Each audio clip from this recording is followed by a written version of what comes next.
All right, and 3, 2, 1. Hey! Magic, yes! Magic. Magic is in the air every time we're here at the LA School of Comedy, where magic really happens.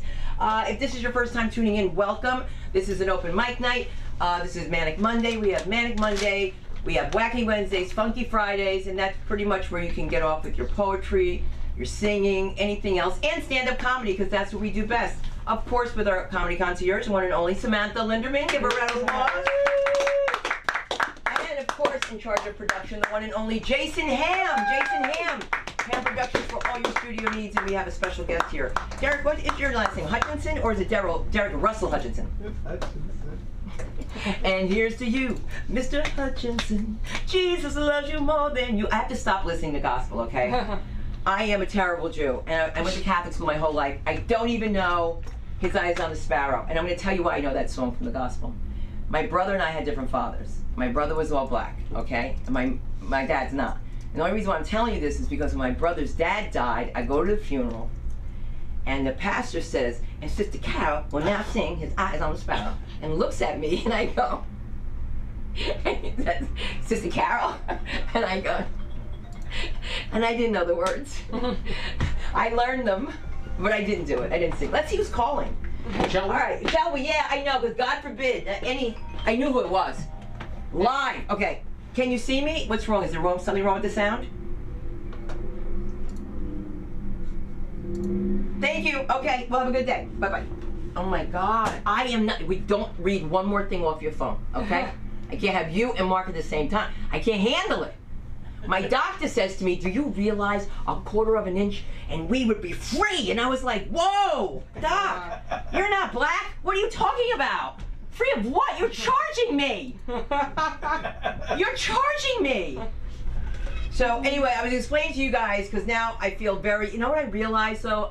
I've been like Biden my entire life, so I don't know if he's something wrong with him. I had a really big interview, and I called Chris Brown Chris Rock, and had to have the master edited. And the people that I was interviewing, I couldn't just start again. I just couldn't start again. I'm not gonna tell you who they were, but they were like, "Did this call him a comedian?" And I'm because you can get mixed up with like Chris Spencer, Chris Rock, Chris Tucker, Chris, a lot of Chris's. You know, think about it. How many Dereks you got? How many Patties you got? I don't mean Patties, except the Patty Wagon. Did I say that? That's racist. Well, it actually is. It's very racist. I'm gonna let it slide. Very racist. I just thought I'd tell you that, because you probably don't know what a Patty Wagon is. B word. No idea. You don't know? It's a Beverly Hills thing. Okay. I have no idea. 23, no idea. Oh my God, 23 and me. Oh my God! You still got him. You know what? This isn't a normal night. But if you are watching and you're thinking about doing stand-up, but people tell you you're funny, you probably are, but you won't know until you make it from the page to the stage. That's right. And so, and I really mean that. So when you come here, you know, just know we just want a nice room. I just can't. Look, we're all awake. We know who you are. We're open. We're safe. That's all I have to say. So when I get those messages, I don't have to answer them, because then I know what I'm answering. I'll get in trouble again. I've been sued. And he has me in front of a sign saying, mother-in-law. This one. Doesn't even know the backstory. Doesn't even know the backstory. And I'm standing in front of a sign that destroyed my career, which kept me right here at 10835 Santa Monica Boulevard. And thank God I'm here, because I want to bring up for you your concierge, who I haven't seen in quite some time, and I missed her tremendously. Let's give it up for the comedy of the one and only Samantha Linderman. Yes. Keep it going for your host tonight, our director, student, crew quiz, everybody. No, I would hand it to you, yeah. If I wanted to ring again, we would do a call bit. But it's funny when she says we haven't seen each other in forever, because to other people, they wouldn't understand that. They're like, Suna's never in LA. I was like, if she was never in LA, I would be hospitalized. Right? What do you mean? She's here. We're together. Like, you know, like we're like somehow. Yeah. Yeah. No, I mean we're within the same zip code at least right now, and that's all that we could ask for. I'm from Los Angeles. Anybody else? Yeah. Good. That's good. People said, Sam, why do you keep asking that question if it never gets a good response? Well, it's like what I know, Derek. You know what I mean? I'm like, I'm Sam from LA. I tried college for a little bit, like it's an appetizer. It's not. I tried it. It wasn't for me. It wasn't the right time. You know, it wasn't sitting right. But being from LA was like a big deal in college for sure. I mean, my college was still in California, but I couldn't get away as much as I tried. I thought I was going so far away. It was a 6-hour train ride. A lot can happen in a 6-hour train ride. A 3.5-hour train ride can turn into a 6.5-hour train ride when you miss the first one. Happened to a really good friend of mine. It was me. I missed my train, but I made these 2 friends. It was like I was walking up the stairs and I saw on their face, I was like, oh, they missed the train. Which means I missed this train. It was like I could see on their face what I had on my face, which was like, missed the train. There's no like word for that. So, but it was fun. Like we got breakfast, we talked about life, and then we had to do the whole train ride together. So, she gets it. I was on, you know what I mean? I was having fun, whatever. By the time hour 4 into what was supposed to be a 3-hour trip, it's like, I have nothing left to say. She showed all my bits, you know what I mean? It's like, I only have so many minutes. Like, I can't, if we get on the train, I was like, do you guys believe in, like, heaven? Like, it got really weird, really quick. I always sat on the wrong side of the train. Like, there's one side where you can see the ocean, and everyone's like, do you sit on that side? I was like, no. I tried to make it on the train, you know what I mean? I wasn't like thinking about my seaside view. I was just thinking about, am I gonna make it on the train? Because they leave like 2 minutes before. Did you guys know that? That the time that it says the train's gonna leave is not the time that your train's going to leave. Like your train's going to be at your stop by the time the train leaves. Like it was like, I was like, wow. So I was like, perfect, I got here right on time. And I missed it. I explored Union Station like nobody else. There's a fish tank in the middle. If you keep walking, I swear to God, at LA Union Station, there's a huge fish tank. I'm like, are these our taxes? I was like, wait, what are we doing? Why is there a huge, I'm talking huge fish tank. I'm talking like Ruse Bay level shark tank. Oh my gosh. Shark. You'll see that tonight. You'll see that tonight. Shout out Ruse Bay, Delphi Yes. Greek. Yes. He has a fish tank in his restaurant. I'm like, this isn't, you know, a Persian or Greek restaurant. This is Union Station. I don't want to see fish. I want to know where my train is. I want to know where my train is. And I went to the wrong customer service desk. And then they were like, he was like, ma'am, I'm going to stop you. And I was like, okay. Some people my age don't really like being called ma'am. I don't have that problem. You know, I'm like, oh, somebody respects me. You know what I mean? Because I used to have a shaved head, like with different designs on it, whatever. Just like whatever hair dye colors like make your parents sigh, you know, like it was just like my dad picked me up, he's like, you look homeless, let's go. I was like, okay. I was like, really look like a liberal arts student, but really I look like, you know, a college kid in that era, but you didn't get it. But one time I left my water bottle on the conveyor thing at the supermarket, and the old man behind me was like, ma'am, and I was like, who is this woman that he is looking for? And it was me. It was me. I didn't think he would have thought, you know what I mean, from behind. I'm bald, you know, I just didn't think he would know. He's like, ma'am, your water bottle. I was like, that is, yeah. I still have to put like my name on stuff. I lose stuff. Yeah, but it's a great way to get to know the world, you know, all of a sudden with nothing. You have nothing, and you're like, what am I gonna do? It really takes you back. What am I gonna do?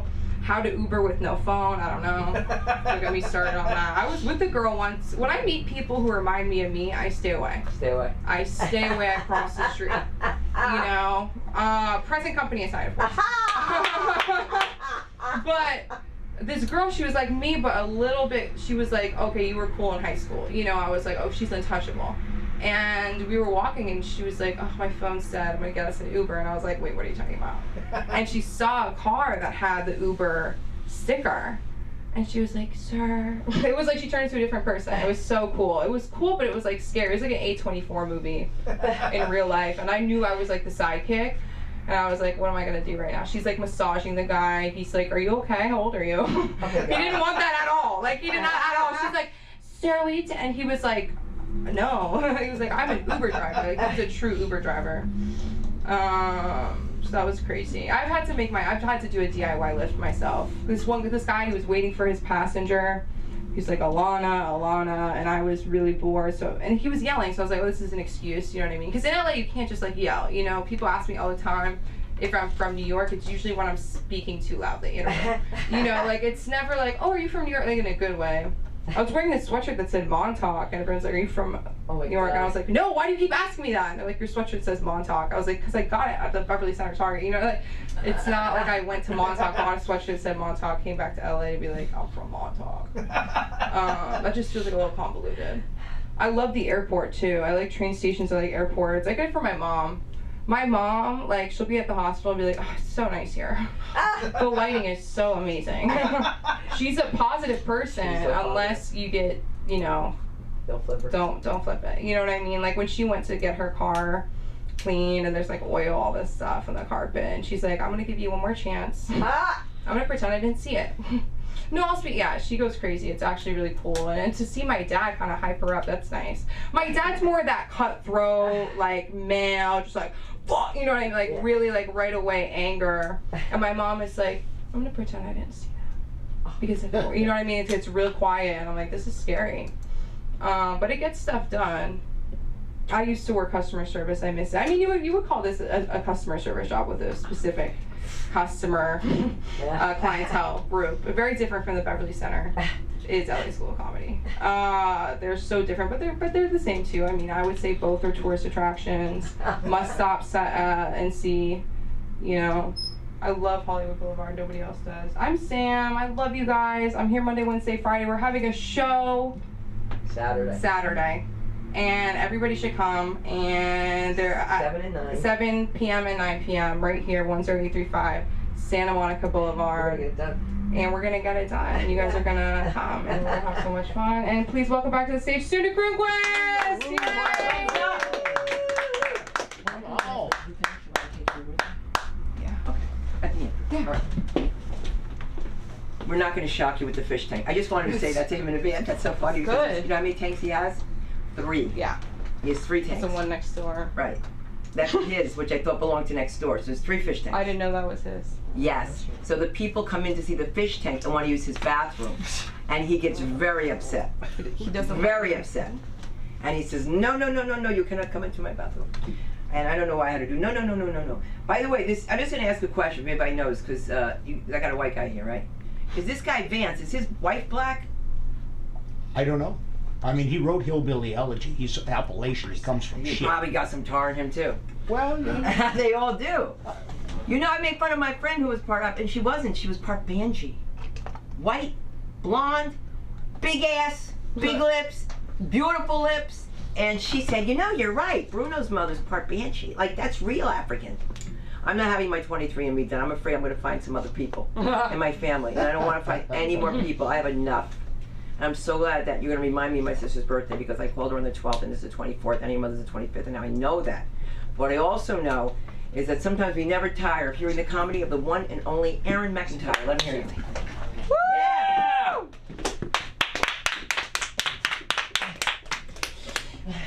Hi, guys.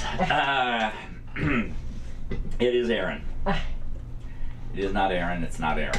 It's Aaron. It's A-E-R-O-N, so don't call me Aaron, because Aaron's supposed to be anonymous, as we all know. Let's see. I am an actor. Yes. Yeah. Yes. Fucking surprise. Fucking throw a stick. You'll hit 10 of us in this room, and there's not even 10 people in here. Yeah, you may have seen some of my most famous. You probably remember some of my most famous lines. We were just walking in the park, man. And Neil, place is crawling with FBI. It's crazy out there. And jump! Thank you. Some of you actually may have seen that first one, and you just don't remember my stellar performance in it. Because I do tend to have such realism that people don't realize that it's acting. You know, they think it's the real fucking thing. You know, they think there's really a guy there. But yeah, Killer Clowns from Outer Space. Anybody ever seen Killer Clowns? Yeah. Punk #1, baby. Oh. Yeah, that's right. I got thrown up against a wall by John Vernon. I've been chasing that fucking high ever since. And I haven't reached it yet, but hey, got my fingers crossed. I do have a couple of things happening day after tomorrow at the Regal, the LA Shorts Festival. I got a film in there. All right. Yeah, baby. Name of the film? Soda. It's the story of it's kind of like Boogie Nights meets Remains of the Day.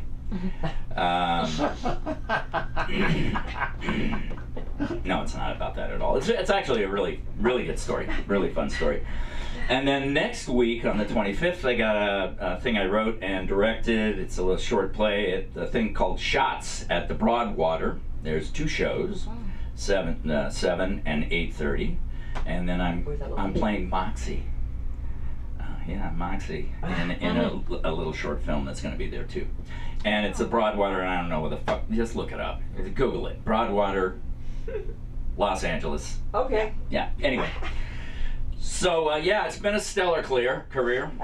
It's been really clear that I shouldn't be in this fucking business. It's been really clear of. People say follow your heart. I've been following my fucking heart for 35 years now, and look where it's got me.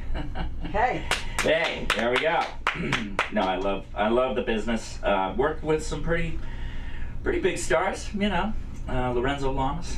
Anybody know? Nobody knows Lorenzo Lamas anymore.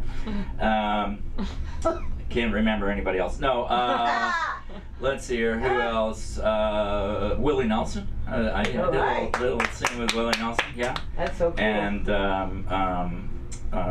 who was the guy in Miami Vice? The guy in Nash Bridges. Don Johnson. Don Johnson. Yeah, I worked with him.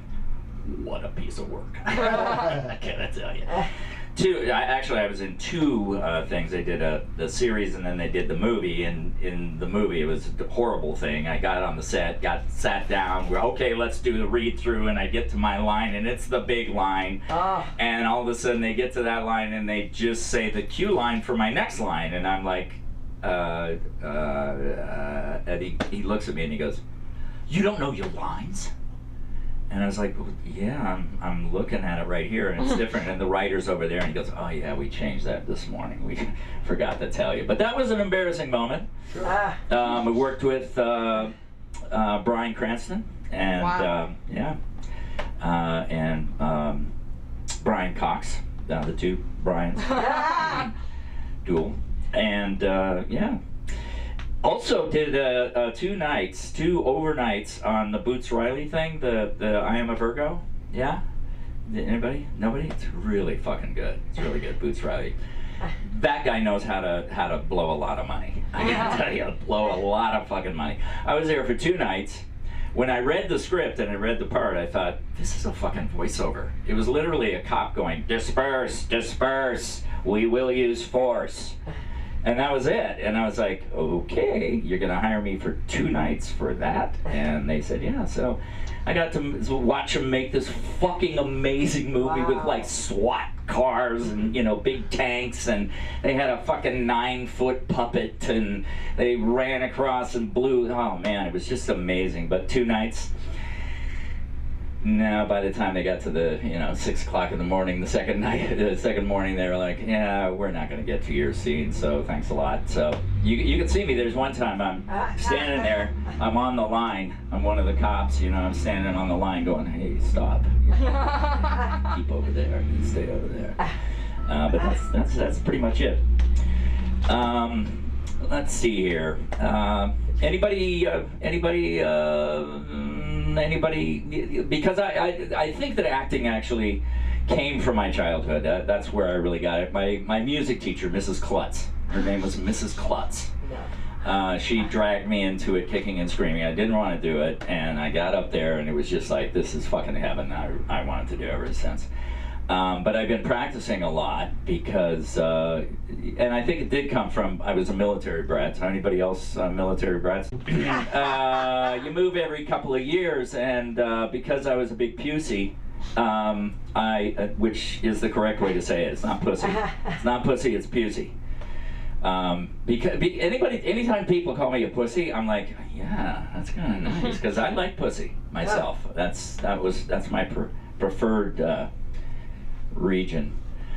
But it's pusillanimous, which is a little bit different, so it should be pusy, and I think that it would be a lot more hurtful if we called people pusies rather than pussies, because some people Patty likes pussy. Hey. I've heard him talk about it. Yes. I'm So, pro pussy. yeah. Pro pussy. Yeah. Love it. Yeah, because of that, every time I'd move, I'd kind of want to be a new person because I was, you know, kind of picked on a lot. And so every place I go, I'd want to be a new person. So I'd like plan it out. I'd go, I'm going to get a leather jacket. I'm going to get some cool jeans. You know, I'm going to start walking a little different, you know, kind of sleuth around a little bit. Hey, what's up? And I go up to some girl and I go, hey, how you doing? She'd go, what? And I go, good day, my lady. And then, you know, the old guy would jump right back in, and then I'd be stuck as myself. And my first professional acting job was the second fight I got into. I've been in three fights in my entire life, and I've been punched 3 times. Oh. So that gives you an idea who won. And it fucking wasn't me. It was my second fight, and I moved to a new little country town up in the mountains of Colorado called Woodland Park, Colorado, and a guy named Rusty Woods came up to me at a dance and said, I gotta kick your ass to prove to everybody in town I can kick your ass. And I said, well, you can kick my ass. I mean, I know that. And he said, well, tell my brother over there that I can kick your ass and I won't kick your ass. So I walked over to his brother and I said, your brother can kick my ass. And he goes, yeah, I know. Ha! He was fucking really drunk. So a sea of people follow me out in front of the Saddle Club. That gives you an idea of this fucking town. It's called the Saddle Club. It's right next to the rodeo grounds, where one time I found a dead cat hanging up in the caller's booth up there. Anybody who doesn't know what a caller's booth is, I don't know either, but it sounded good. Anyway, so they follow me out there, and this guy goes, come on, man, and he punched me in the mouth, and I dropped. And I just...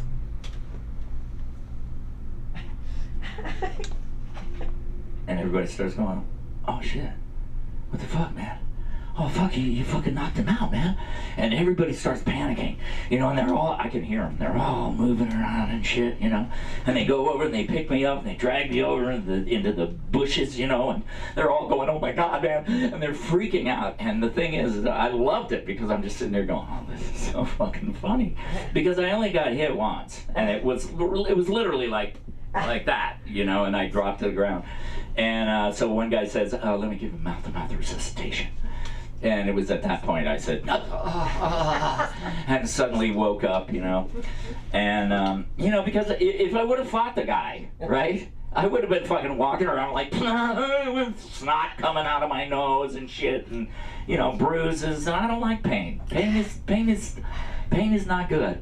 So, and, you know, instead of doing that, staggering around, having everybody going, look at you, I got to cry over in the bushes and have all the girls feel sympathy for me.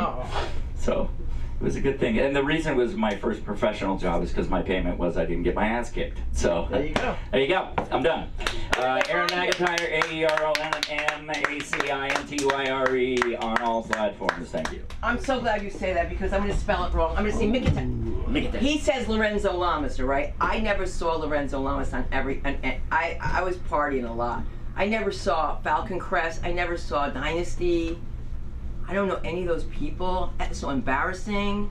People were like, what were you doing? I was like, everything. I don't know.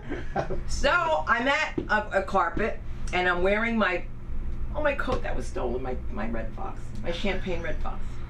And this guy comes up to me and says, I hope you enjoyed the animal of the skin you're wearing. So I go, yeah, champagne fox, delicious. And the person who helped me, Sue Katz, comes with me and says, son, don't say that. She goes, that's Lorenzo Lamas. And then she's like, Charlie Sheen, and I was like, they're together? They're brothers, right? No. Wait a minute! Emilio Estevez. Oh my God, that's so racist again. Again? No, I am so racist. No. I am so racist. Oh my God, I thought Estevez and Llamas were the same. And I worked with, you worked with Don Johnson. I worked with the wife who was having a meltdown on Working Girl, who says to me in front of Mike Nichols, okay? She goes, hold my cigarette and don't let anybody take it, okay? Nobody's smoking on the set, except her. And I'm watching Harrison Ford, and he keeps doing this thing, which I couldn't understand. And all of a sudden, I'm holding her cigarette. She goes over to Harrison Ford, sits on his lap, like really makes him uncomfortable. He's a married man. Then one of her friends came in. Next thing I know, she was out there, and I knew what was going on because I wasn't in my right mind. And they took her away for the flu. And I'm in a convent. I forgot to tell you how I got the role. They needed waspy people for the movie scene, and my name is Kroonquist. And when I came in there, the camera guy said to me, "When I come near you with the camera, turn away." Isn't that horribly racist? I just like to share that with you. Because as I promised, I'm not going to hold you, Derek, and I'm very grateful that Samantha's here because she's going to take over for me, and I'm going to take you now to Bruce Bay. All right? So I'll bring you right back. I'm safe. Tell them I'm a safe driver, Samantha. Super safe. Super safe. I'm teaching her. I told my daughter. She only hit one car. It's true. And by the time we settled, he bought a new car. I told you, just wait. That's what you do to the Persians. Just call them back. Call them back. And guys, if you're watching and you think that I'm racist, when you're a Swedish from Black Jew, you probably are. You probably are, right? White trash, a little bit. Come on. Let's put ketchup on their eggs. All right, let Samantha take this over for me. All right, hey, you're eating, Patty's eating ketchup. I'm a big ketchup.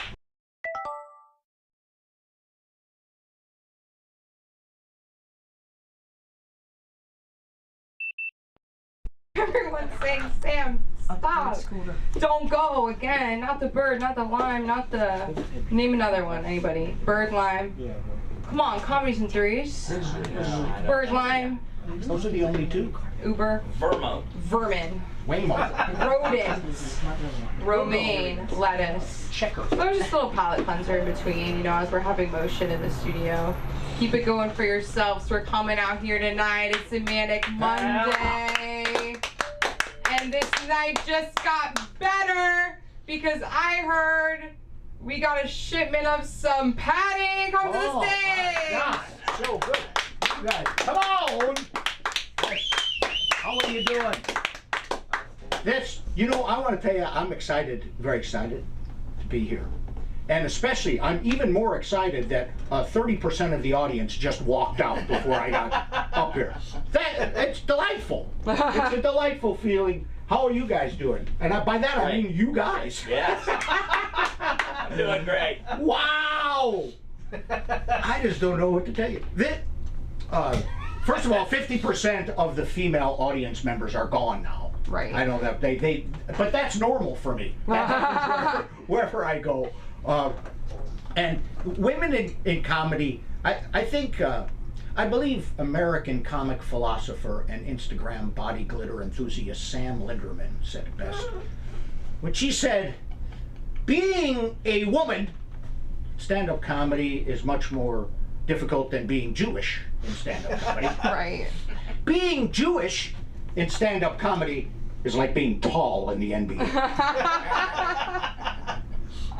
Being a woman in stand-up comedy is like a twerking in a bowling alley or attending Shabbat dinner on Epstein's Island. Even if it's kosher, they're still staring at my ass. Thank you. Thank you. You know what was funny about that joke? Everything except the punchline. I do reverse humor, ladies and gentlemen. Reverse humor is my specialty. I can't tell you. For the small and mighty group that we are, I think you guys deserve a round of applause. Yes. I think you do. Even if you hate applauding, give it up. Give an old man a moment. I think we're all aware of the ear piercing heard round the world. Oh my God. It's cheaper than clothes. Yeah, very true. Very true. I was at the time I was working the Saddle Club in Bakersfield. Yeah, they have a saddle. It's that type of place. I think I tried to use a callback technique. It did not fucking work. But the name of the club is actually the Musty Pinata, and it's up there in Bakersfield. And you'd have thought the Messiah had been shot. Those are his people up there. And this is the thing that I found, and bear with me because this may make you think less of me. It happens. What I find, and I go around the country, is that all Trump voters aren't racists, but all racists are Trump voters. So, I mean, if the racists think you're racist, Right. maybe you're racist. But here's the thing: I don't think he knows that he's racist. Like, I'll give you an example of what I mean. You know, all arsonists carry lighters, but lighters don't. Just come in. You're on time, just in time for my punchline. Please come in and sit down. Do you mind if I rewind? Yes. Okay. Like, all arsonists carry lighters, but all people that carry lighters aren't arsonists, right? Or someone that has a lighter has a bigger chance of having a heart attack. Someone that carries a lighter with them. So my point is, he's the lighter. He's the lighter. And the thing is, they compare him to Hitler a lot, which some people think is unfair to Hitler. I don't know. The thing is, the difference is, first of all, people talk a lot of shit about Hitler. He's not here to defend himself. You know, I didn't know him, I've heard of him, but I will say something, and I feel confident when I say Hitler wasn't funny. Can we all agree that Hitler was not a funny chap? The best comedy writers in Germany were otherwise engaged at the time, so maybe we can give him a break there. Also, he invented half the high five. Think about it. And he killed Hitler. Think about that! So I think if we look at the Donald long enough, I think we're going to be stuck with him, is what's going to happen. But it's not really going to change my life. My life will be the same. Will be the same.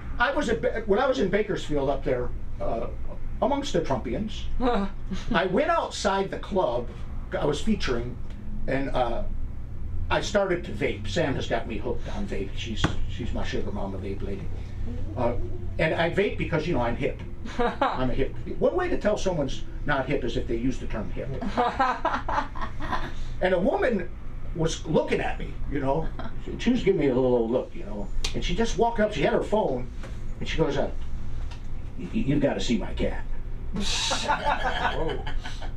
said, "I don't think I want to see your cat." She goes, "No, you've got to see my cat." I said, "Okay, I'll look at your cat."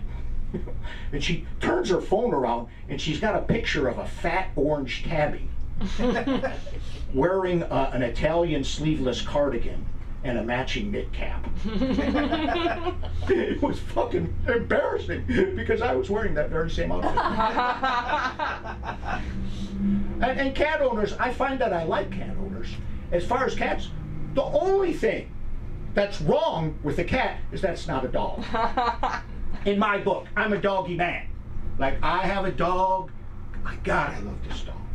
I really do. My wife thinks I love her too much. But I point out to her that my dog is the only one in the household still excited to see me naked. That's a fact, you know. And also, 19 years together, I got sober with that dog. 19 years, never once has asked me for money. I can't say that about those other two bitches I live with. Also, you know, that dog will still sit in my lap and nibble on my ear. The wife she's had it with me, you know. She's cut down on sexual positions. She just cut down to 3, which is fine. But 2 of them don't involve me at all. I don't know what to tell you, you know. And it's not that I'm and this is my advice to young women looking for a life mate. First of all, I'll give an example. I made sweet, sweet love to my wife a little earlier today. Do I get some love for that? I'm actually still fully erect right now. Just thought I'd throw that in there to make you uncomfortable. And I failed to ring that bell. I failed to inspire the tingle. Ollie's looking at me. She knows what I'm talking about. I did not complete the mission, you know. And my wife is unforgiving. Because when the opportunity presents itself, I've never had casual sex. I've always tried my very best. And I failed. You know what she said to me? She said, making love to me was like making love to an elderly Backstreet Boy. And she don't want it that way. Tell me why. Tell me why. Tell me why. Premature ejaculation. Those are strong fucking words, Allie. I prefer first responder. Because America loves a fucking first responder, don't we? We love a goddamn first responder. That went over well. You're small but mighty. I like you. I like all of you. Chad, I especially like you. When I look at you, I think that man is fond of soup. Like a soup lover. You do love soup, do you not? Soup. Oh my God! I read you the wrong way. I don't like mixing. I really hit the wrong button there. Yeah. You're anti-soup. Yeah. You're anti-soup. Super anti-soup. You know what I find is, like, I call myself a patriot. At least I used to. Now when I do it, it sounds vaguely racist. I blame Trump for that. But it sounds vaguely like Taco Tuesday. Vaguely racist. Still my favorite vaguely racist annual food event, though. But the one that I think is racist is the soup plantation. What the fuck has soup got to do with a plantation? I've read 17 books on the antebellum South. I've seen Gone with the Wind 12 times. Never once is soup mentioned. Never once! Can you imagine the guys like hanging around like, geez, I got a good idea. We've got the investor money together. Here's what we'll do. We're going to make it delicious. We're going to make it very affordable and vaguely racist. What do you think, guys? Sounds like a good idea? Yeah! Yeah! Have we? Yeah! Yeah! Many of you know, some of you don't know, that I had a brief but impactful career in adult entertainment. If you ever want to kind of look up my stuff in the Pornhub, my porn name was Jake Tapper. I was a director. I directed a lot of porn. I actually directed a young Peter Dinklage in a niche porn film called Little Trouble in Big Vagina. He wasn't so picky about his parts then, I'll tell you that much. Also, I took a foray into the urban market, urban porn. I directed That Rapper Broke My Crapper. That starred Jiz Khalifa. You can still find it today on Pornhub. It's in the gangster anal section. There's an actual gangster anal section, by the way, if you do go there. Hey, look at that. You know what that red light means? That red light means I've got 2 minutes or my prostitute is ready, one or the other. How we doing? Are we doing good? So far, so good. Well, listen, you guys, I want to tell you, you've been pretty good. Pretty good for an audience who's probably taken a lot of Xanax. I love you, each and every one of you. I'm Patty, P-A-D-D-Y-F-O-R-C-O-N-E-D-Y. May the least you ever get be the most you ever wish for. Put it together for your hostess with the mostest, Sam Linderman. Give it up! Give it up for Patty, everybody! I love dogs. I have a dog. The night is not over yet. Everything's okay. I know, like, you probably see, like, the computer. I'll do it. Nobody's freaking out. No, we're all good. You guys know where the bathroom is? Yeah. The list on the floor, it's fine. I know all your names. I'm having a fabulous time. So good to see you guys. The night is just getting started. Please welcome on into the stage.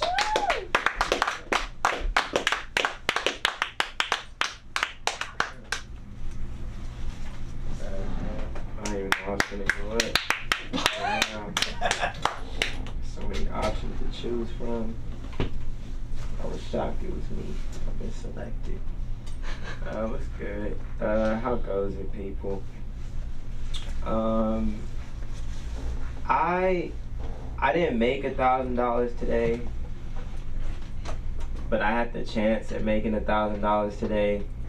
So it feels like I lost $1,000 today. So I'm sitting with that. If you wonder if I look like I'm in a mood, I feel like I lost that. Like I didn't have $1,000 this morning, but I feel like I lost it in my grasps. That was just like I did some like real millennial LA shit. It was like this like talent competition that some like streamer was doing. The whole time I'm there, I'm like, there's a girl whose talent was like standing on her head and making platypus noises. And that's like just a fact. It's not even a joke. It's just like that was her talent. And I'm like, she did that shit like for a good amount of time too. Like there was a point where I was legitimately impressed. Like, how long is she gonna do this? Just some real LA shit, you feel me? But it was cool. It was cool. We have stuff to work on, but not really stuff to work on.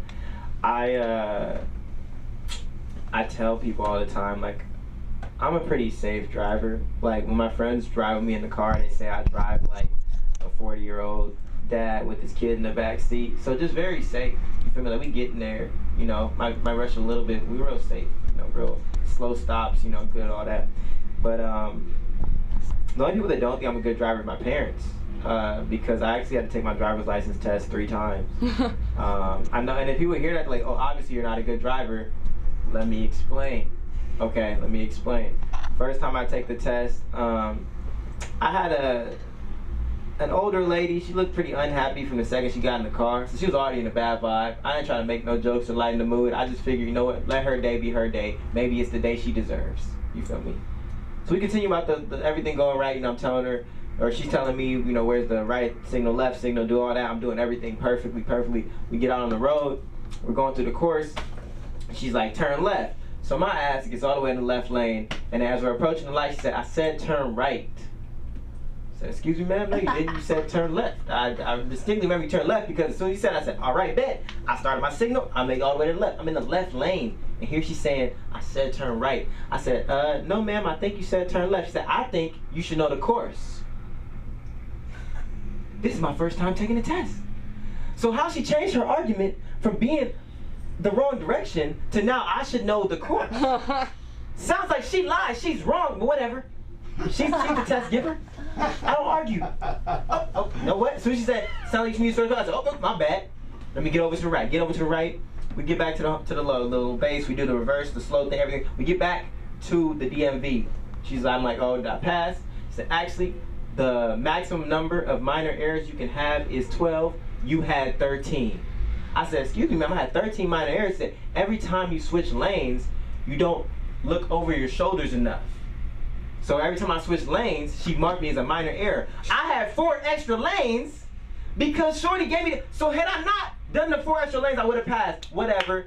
I angrily get out of the car, give my dad the keys, I take test again. At this point, I'm driving myself to school. Everybody knows I'm a safe driver. Come to take the test again. As I pull up to the lot to get my test giver, the same lady comes out. Wow.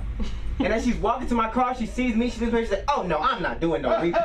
Goes back inside. I'm like, what the fuck? She walks back inside. I'm like, what? Comes out with a lady that, they could have been sisters. Look just like her, heavy set as well.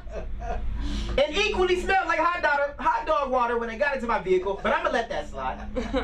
But she gets in the car. And so at this point, I'm like, oh, I already know some tomfoolery is going on. I'm on my best behavior. She says turn left, or she said turn left or right. I'm saying, excuse me, what did you say? I'm asking repeats. Every turn, I'm breaking my neck. Everything. I'm like, I'm gonna pass this test, right?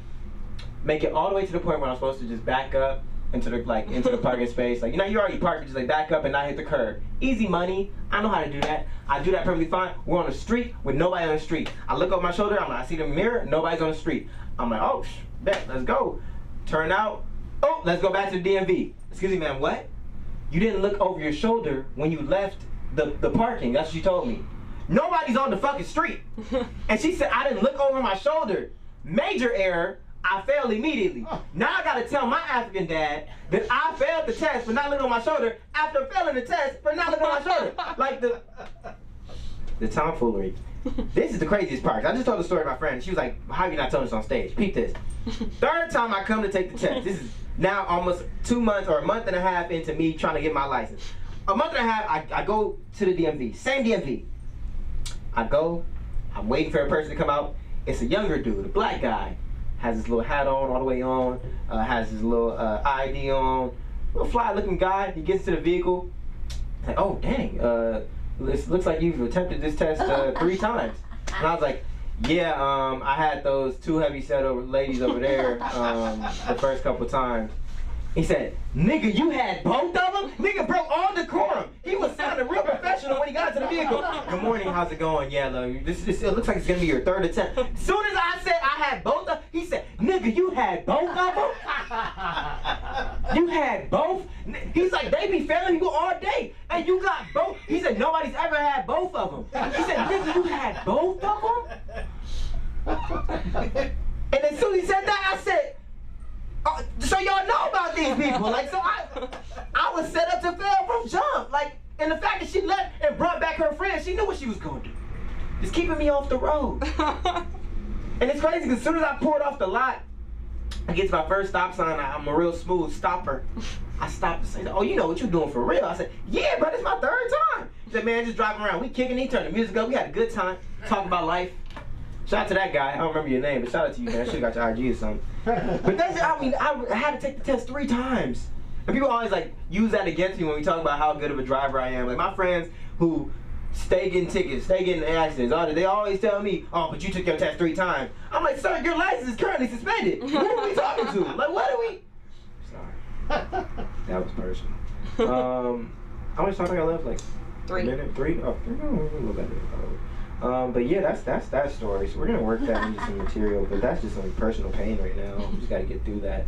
What do I want to do? I literally just did some comedy for that little live stream shit. Really thought I was gonna win, man. There was a moment where I was like, damn, I could really get this money, and now that I don't have it, I feel like I really lost that money. It's really tough. I'm really dealing with this. You guys have kind of all heard this stuff. I don't really need to work on that. That's kind of the only thing I really wanted to work on for real as of right now. Yeah, this is all old stuff. I don't think I really have anything. I mean, how do you guys feel? I mean, you were talking about the Trump getting shot thing. How did you guys feel? Were you guys sad? Were you guys troubled? Broken up. I Are you concerned? Broken up. I think a lot of people would be happier if Richard Simmons lived and Trump was standing a little further to the right. That's crazy, and I feel you. Yeah, no, I truthfully, people are like people on Twitter. Well, I know I'm finishing here. People on Twitter, like the really big Republican Twitter pages, are like, "There's no way that there's no way you see this and not vote for Trump. He took a bullet for this country, the strongest man in America." I'm like, I feel like president is one of those jobs where, like, I don't think getting shot means you're doing your job well. Like, I don't think, because it's like, it's all about perspective. You feel me? Like, because when they shot Lincoln, it's like, he freed the slaves. To a lot of white people, he was tripping. They was like, hey, he's not doing his job right. He's doing too much. JFK, I don't even know why they shot him. I think he had some great ideas, and they was like, we don't even want to find out what you got going on. And so they offed him. That's the perspective of doing different things. But Trump, I feel like, it's kind of been building up. Like, I don't know, they was doing a lot of wild shit. I wasn't really surprised. I was just like, oh, damn, they really did it. You feel me? Like, I don't know. And I feel like the fact is, like, came out as a Republican dude, I feel like everybody's like, damn, they mad too? Like, it's crazy that, I don't know how to feel, bro. I wasn't scared, though. That's the first time somebody got shot and I wasn't worried about myself also being shot. I was like, they're not coming for me. Those people that shot him are not coming for me. We're very different demographics. Thank y'all for being here. Power Sam, come back to the stage, and it's all fun. Yeah. Did they tell you who won? Did Platypus Lady win? No, the person who won was a Ronnie, singer. everybody! They didn't tell you? A little bit. Do you think Biden was jealous that nobody tried to shoot him too? You know what I mean? That everybody knows he's just gonna be hit from himself. Yeah, it's like it'd be a waste. But what's not a waste is that you came out here tonight to see our final performer. I missed her, a true femme fatale. Allie Hacks, over you to the stage, please.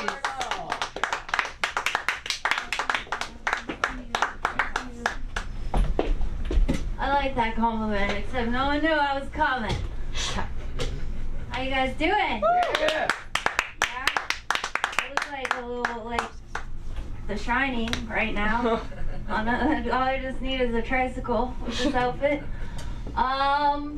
Yeah, actually I've been doing open mics for a while, so I gotta come out and work out. The Trump shooting was crazy. The whole thing looked like a Simpsons episode, didn't it? A little bit? Yeah. The cop in The Simpsons? I'm like, wow, how do we get this ladder here?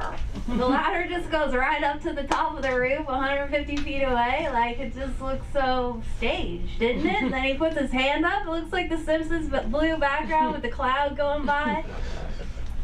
A little weird there, a little stagey. Who knows? I guess we'll find out, right? I'm not really right. I'm not a righty. I'm not a lefty. I like going right down the middle. You gotta like get my swing vote. You know, you gotta tell me something good, and then maybe I'll get out to voting. But I'm that generation that smokes a little too weed on election day. Too much weed. Can't get to the polls. That's why everybody you like always loses, right? Because you're like, damn, I guess I should have voted this year. No, we never make it out there. Your generation voting? Yeah. You got Who's the guy at the kiosk with the button? I voted, and all the femmes are out there with their bullhorns. They're like, we voted. It's like, yeah. So I don't go there. You guys are too loud. Too loud. And I'm not trying to be hanging out with you guys on my one day off. You guys get off to go vote? It's a law, you know. You can tell your employer, like, I'm going out to vote. I'm going out to vote. I'll see you around. And then just never come back. Oh God, I work for a real asshole right now. So I'm stressed out all the time. Give it up for blue collar workers. Just fighting for that paycheck. Just salmon upstream. It's the daily salmon stride. That's what I do. It's hard out there being poor. It's hard being poor. Any other poor people here? Couple of you guys. Yeah, it's hard being poor. My mom's a teacher, so she's 60, and I got to take care of her. Is basically what's going down right now. You know, they don't give any real honest people good money, do they? You know, whether there's like a physics teacher at UCLA who was making $70,000 a year, and he asked for a raise, and they told him to go get a second job. That's real. We don't give teachers shit, man. The people that educate us, you know? And then they wonder why Trump's winning every season. We're not educated. So you gotta sit at home and read some books, you know? Self-education. I like to educate myself on YouTube. It's the tool of my choice, because I need videos. I can't just sit there and read a book with all those small words. The words are too small, aren't they? Come on. I can't even see my phone. I'm going blind. I'm getting old. I'm going a little more blind. I gotta wear these blue screen blockers. Got every kind of blocker going on. I just need one with a flashlight that hits the phone like that. Even the text is like, can't ever see it. Getting old is what I'm trying to tell you. It's hard getting old. I know you think I'm young. You're new, but I'm not that. I know I look young. No, I'm just kidding. I know. I've been around, man. That's what I'm trying to say. I got a 1,000-yard stare. I go to the grocery store. I'm like, don't fucking talk to me. You know, I'm just like a curmudgeon old lady now. Everywhere I go, I'm like, don't talk to me. Don't make any noise. I got a box here. Don't, like, please. 50 feet, sir, 50 feet, you know, get back. I'm in the grocery store line, I'm like, wow, get back, dude, you're right up on me. Why are you right there? All these kids are screaming everywhere. Thank God I didn't have kids, but I'm still working on it. About to hit menopause, but hey, there's still hope. Just kidding. I'm not quite there yet, all right, but I'm pushing 60. That was a joke. Okay. 25. I got time, guys. I got time, but I don't have time for the daters in California. These guys are taking their time out there. Why are they taking so long? I'm trying to get a dude, and these guys are from California. They're smoking weed and voting too. You know? Everyone's smoking too much weed. I'm like, where's the sense of urgency? Hello? You know, I'm a woman. Things are gonna start falling down. Gravity's gonna kick in. You guys have no sense of urgency, and they're like, we'll just get the next batch of graduates. Right? The new generation's gonna come up, and we're gonna get in. And these girls are so dumb. They're like, whatever you say, Daddy. Can I get $5, Daddy? They just lick their little lollipops like Ariana Grande all over over fucking town trying to get paid.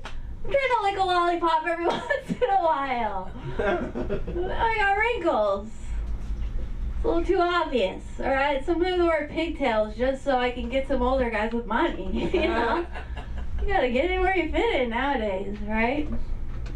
I'm tired of working for myself, I'll tell you that much. I bought the lie. I bought the lie. The feminist lie. I was like, I'm gonna go into this company and I'm gonna be the CEO! And I got there, I was like, fuck this shit. Fuck all you people. You think I want to stress out every day? You think I want to work 80 hours a week and stress the fuck out? Hell no, man. I'm right with the California daters. I'm in the beach. I'm out of here.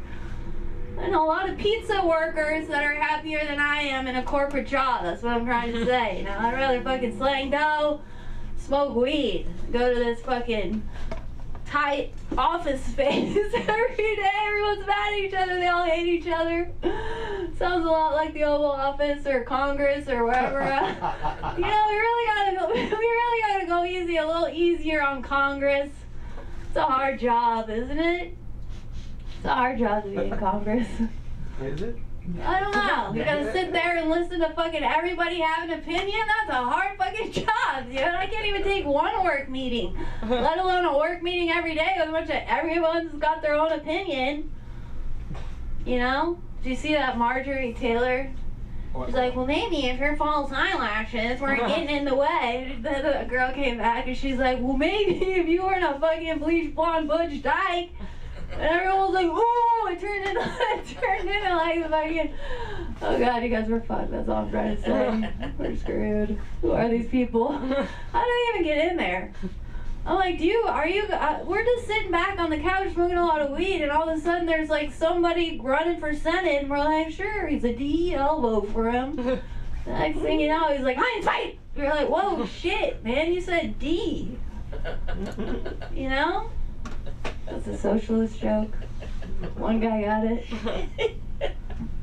I don't know what I'm talking about. I gotta go, guys. My voice, you know, I could have been Mariah Carey, but I vape, so. That career path is over. That career path's way over. My nicotine habit's kicking in. Gotta get out of here. Well, thanks for having me, guys. It's good to see you. I haven't been here in a while. Thank you. Thank you very much.